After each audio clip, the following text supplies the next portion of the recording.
I don't think people understand the true power within them. In the heart of every human being lies a power, untapped and waiting to be unleashed. It's a force that transcends physical limitations, defying gravity and bending the laws of nature. It's a force that resides not in muscles, but in the mind. This is the essence of the one-inch punch, a paradox of power and subtlety. It's not about brute strength or muscularity. It's about harnessing the energy within, focusing it into a single explosive point. The punch is not in the hand, it's in the mind. It's generated from the core, from the center of your being. It's a symphony of body and spirit, a harmonious dance of power and control.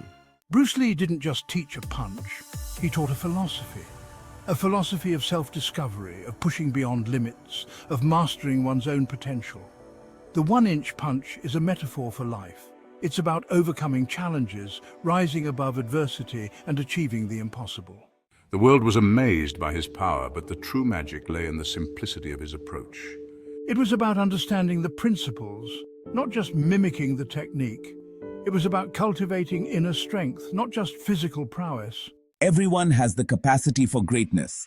It's about believing in yourself, training relentlessly and never giving up.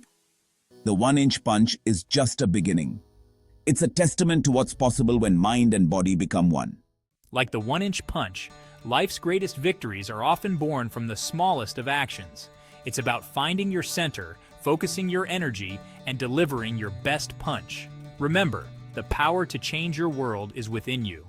Unlock the power within. Be like water. Be unstoppable.